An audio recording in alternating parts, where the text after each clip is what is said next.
Olá, tudo bem? Eu sou Diogo Sponchiato, jornalista da revista Saúde, da Editora Abril, e hoje nós estamos aqui para um bate-papo especial do Outubro Rosa. Vamos falar um pouco sobre prevenção, diagnóstico precoce e tratamento do câncer de mama.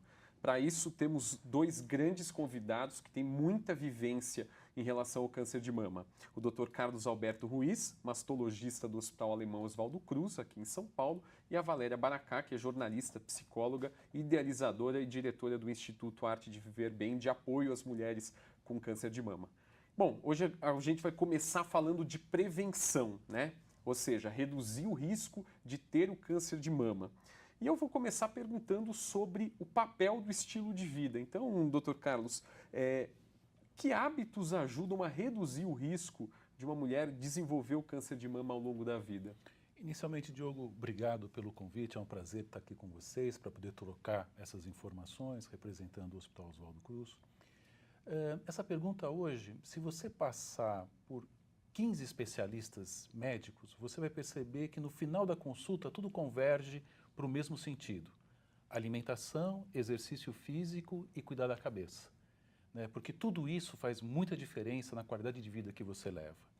E a gente sabe hoje em dia que a população está cada vez mais sedentária e com mais peso. Isso favorece as questões do câncer e principalmente o câncer de mama, por um motivo muito simples, principalmente na pós-menopausa. A gordura, ela armazena hormônio. O hormônio é o fator deflagrador do câncer. Se eu tenho ele mais armazenado, vai piorar, tanto para aumentar a incidência como uma recidiva.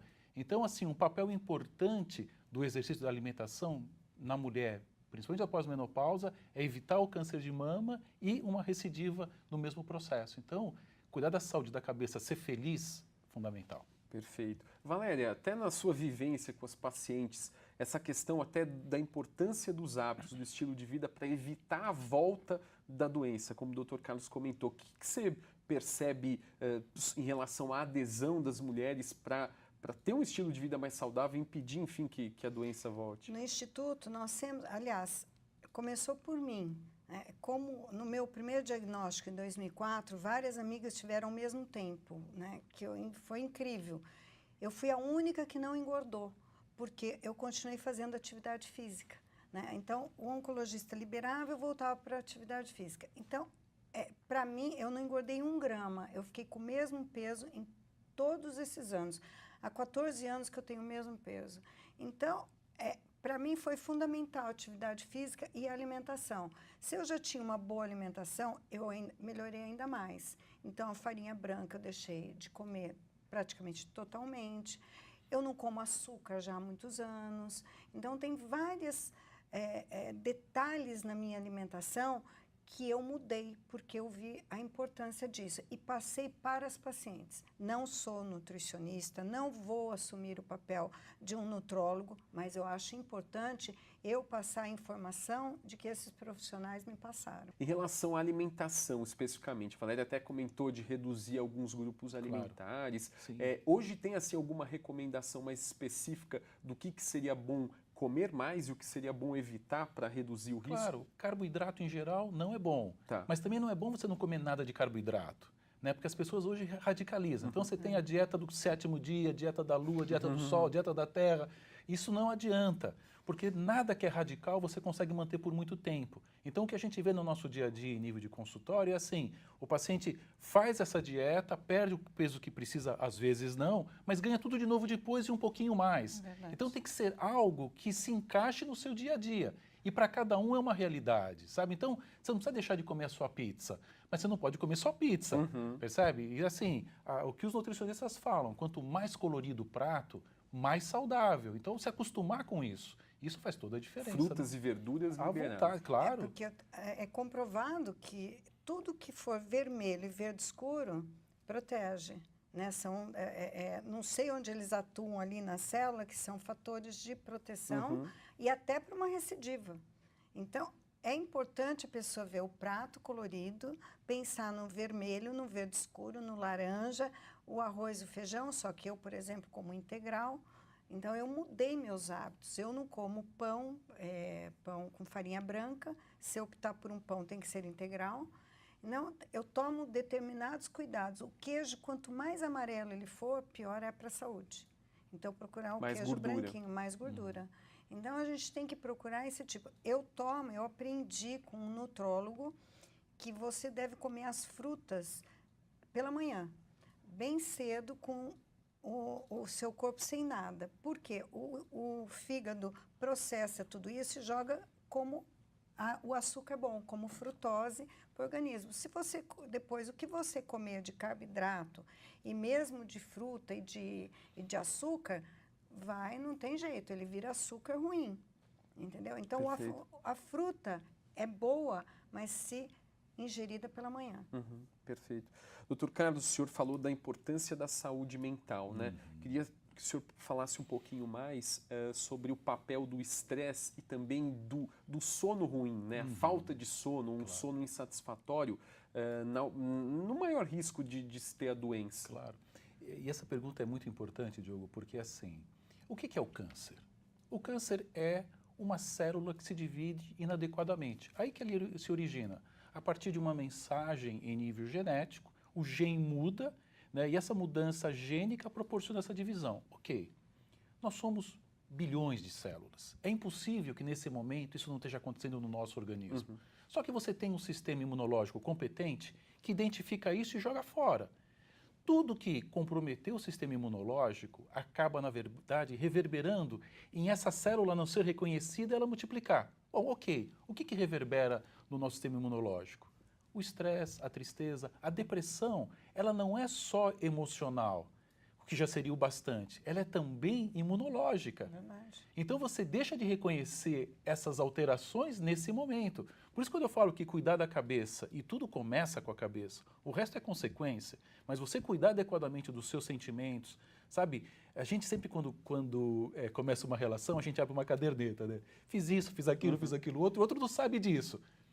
Não deixa acumular as coisas, conversa mais, troque mais informação. Com a pessoa que estiver ao seu lado, não curta a raiva. Sabe, parece que é muito fácil falar, mas são os venenos da alma. A raiva é um líquido que você toma torcendo por outro sofrer.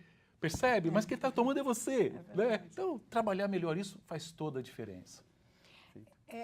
Doutor Ruiz, antigamente, os médicos na ciência, enfim, os cientistas, eles não relacionavam os fatores emocionais ao câncer de mama. Hoje, já os médicos reconhecem isso? Assim, pesquisas com nível evidência a gente ainda não tem. Mas a gente tem muitas pesquisas que já demonstram todas essas possibilidades. Isso cada vez está mais presente no nosso dia a dia. Quantas vezes você, Valéria, conversando com as mulheres que você ajuda com câncer, você não escutou assim, depois de uma perda X, de uma perda Y, de um ente querido muito próximo, eu comecei a perceber alguma coisa, porque se deixou levar por aquele processo de tristeza, né?